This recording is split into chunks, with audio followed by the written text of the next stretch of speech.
Gaza is one of the most discussed places on Earth, a densely packed strip of land along the Mediterranean coast, just 41 kilometers long and about 6 to 12 kilometers wide. Today, it is home to more than 2 million people living in one of the most complex geopolitical environments in modern history. But here is the question most people never stop to ask: how did Gaza become a strip in the first place? How did a region that was once part of a broader, interconnected territory become reduced to this narrow, confined shape that the world knows today? The answer is rooted in more than a century of shifting borders, wars, political decisions, refugee movements, and global power struggles. Understanding Gaza requires stepping back long before the modern conflict, to a time when the map of the Middle East looked completely different. We begin under the Ottoman Empire. For hundreds of years, the territory that includes today's Gaza Strip was simply part of a larger administrative district stretching along the coast of Palestine. There were no fences dividing Gaza into a small zone. It was part of a wider region with villages, trade routes, and open movement across the land. Life in Gaza was connected to cities like Jaffa, Hebron, and Jerusalem. The concept of a Gaza Strip did not exist. That would come much later and would arrive through war. The first major turning point occurred during World War I, when the Ottoman Empire collapsed and the Allies carved up its lands. Britain took control of the region under what became known as the British Mandate of Palestine. Under British administration, the entire territory, including Gaza, was governed as one unit. But tensions were rising. Waves of Jewish immigration increased throughout the early 20th century. Many fleeing persecution in Europe, local Arab communities resisted these changes, and violence began to escalate. By the 1940s, the situation had reached a breaking point. After the horrors of World War II and the Holocaust, international support grew for the establishment of a Jewish homeland. In 1947, the United Nations proposed dividing the British Mandate into two states, one Jewish, one Arab. Under this plan, Gaza was allocated to the Arab state, but the plan never fully materialized. It was accepted by Jewish leaders and rejected by most Arab leaders, who argued the division was unfair. Tensions exploded into civil war. Then came 1948, the year everything changed.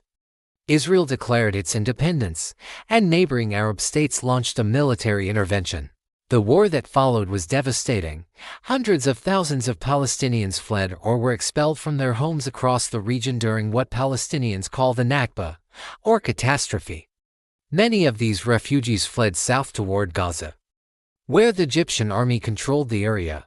This is the moment Gaza began turning from a region into a strip.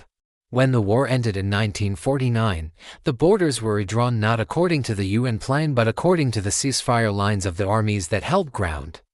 Israel controlled much of the former Mandate territory, Jordan controlled the West Bank, and Gaza, a narrow sliver squeezed between Egypt and Israel, remained under Egyptian military administration. The borders drawn at these armistice talks defined Gaza as a strip of land confined between two stronger neighbors. What had once been part of a broader region was now narrowed into a small enclave, separated from the rest of Palestine. Throughout the 1950s and 1960s, Gaza struggled with overcrowding, poverty, and limited resources. Egypt administered Gaza but never annexed it, meaning Gaza's residents were stateless, living in a territory with no clear long-term sovereign identity. Tensions remained high along the border, with occasional clashes and incursions. The next major transformation came in 1967 during the Six-Day War. Israel fought Egypt, Jordan, and Syria, and captured several territories including Gaza. With this, Gaza came under Israeli occupation. Israel controlled the borders, movement, and much of the internal administration. During this period, Israeli settlements were built inside Gaza, increasing tensions between local Palestinians and Israeli settlers. Over the following decades, frustration and conflict grew. In 1987, the First Intifada, a large-scale Palestinian uprising, erupted. Gaza was one of its central flashpoints. International pressure mounted, pushing both sides toward negotiations. This eventually led to the Oslo Accords in the 1990s, which created the Palestinian Authority and granted limited self-governance in parts of the West Bank and Gaza. Israel withdrew its settlements and military presence from inside Gaza in 2005, though it continued to control airspace, maritime access, and most border crossings. In 2006, Gaza experienced a political shift when Hamas won legislative elections. Tensions between Hamas and the Palestinian authorities fought a faction escalated into a violent split. By 2007, Hamas controlled Gaza, while the Palestinian Authority governed parts of the West Bank. In response, Israel and Egypt imposed blockades, restricting movement of goods and people into and out of Gaza. This reinforced Gaza's separation and intensified its isolation. Today, the Gaza Strip is the result of more than a century of border-making, Ottoman collapse, British rule, the 1948 war, refugee displacement, Egyptian administration, Israeli occupation, political divisions, and ongoing conflict.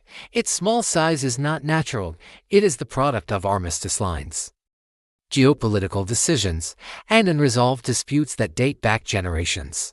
So how did Gaza get reduced to a strip? It was history, not geography. It was war, not demographics. It was a series of political decisions shaped by global events that carved Gaza into the narrow enclave the world knows today. Understanding this history doesn't solve the conflict, but it does bring clarity. It shows that Gaza's shape is not accidental. It is the legacy of decisions made far beyond the borders of Gaza itself. If you found this deep dive helpful, hit the like button. Subscribe for more documentary-style history breakdowns. And tell me what topic you want next. This video is for educational purposes only. It does not take political sides or make value judgments.